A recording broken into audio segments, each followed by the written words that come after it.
நேத்து வச்ச மீன் குழம்பு. இப்படிப்பட்ட பாட்டெல்லாம் உங்க குழம்புக்காக உங்க வீட்ல பாடணும்னா, நீங்க வைக்க போற குழம்பு அந்த அளவுக்கு அசத்தலா இருக்கணும்.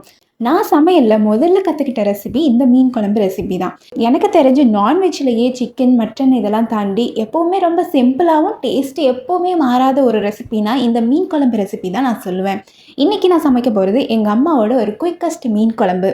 இது பண்றதுக்கு ஒரு கடாய் வச்சுட்டு எண்ணெய் ஊற்றிக்கோங்க. எண்ணெய் எப்போவுமே தேங்காய் எண்ணெய் தான் மீன் குழம்புக்கு. அந்த அரோமா தான் மீன் குழம்புக்கு நல்லாயிருக்கும். எண்ணெய் காய்ஞ்சதும் கடுகு, வெந்தயம். வெந்தயம் கண்டிப்பாக போடணும்.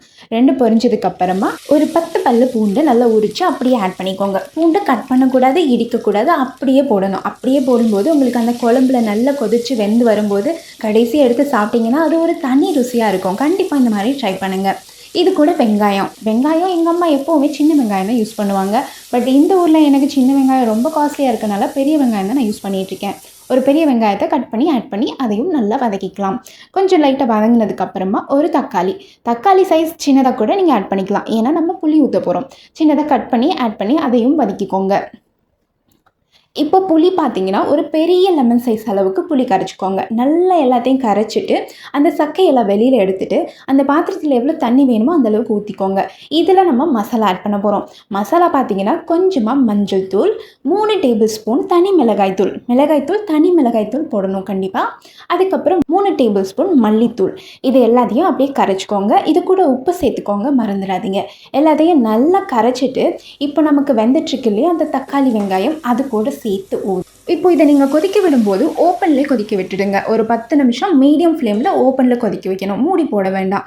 இன்னொரு முக்கியமான விஷயம், மீன் கழுவும் போது நீங்கள் உப்பும் கொஞ்சம் மஞ்சத்தூளும் போட்டு நல்லா 4 பக்கமும் மீனை நல்லா பெரட்டிட்டு அதுக்கப்புறம் ஒரு 4 வாட்டி நல்லா தண்ணி ஊற்றி கழுவுனீங்கன்னா இந்த கவுச்சி ஸ்மெல் அவ்வளோவா வராது. இன்னொரு விஷயம் என்னென்னா, நம்ம அதை கழுவுனதுக்கப்புறம் அதில் தண்ணி ஊற்றி வைக்காமல் நல்ல தண்ணியெல்லாம் வடிச்சிட்டு மூடி போட்டு வச்சிடணும்.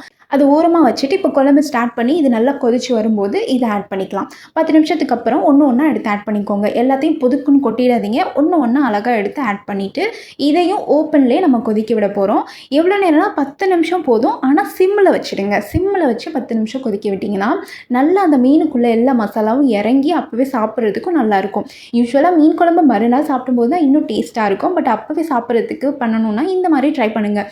ஏன்னா சில டைம் நம்ம பண்ணிவிட்டு உடனே சாப்பிடும்போது மசாலா, உப்பு எதுவுமே இறங்கியிருக்காது நம்மளோட மீனில். ஆனால் இந்த மாதிரி ஒரு 10 நிமிஷம் சிம்மில் வச்சு நம்ம கொதிக்க வச்சோன்னா நல்லா கொஞ்சம் இறங்கியிருக்கும், பெட்டராக இருக்கும் டேஸ்ட்டு. ஆனால் மறுநாள் டேஸ்ட்டு அதை அடிச்சிக்கவே முடியாது. கண்டிப்பாக ட்ரை பண்ணிவிட்டு எப்படி இருந்ததுன்னு கமெண்ட்டில் சொல்லுங்கள்.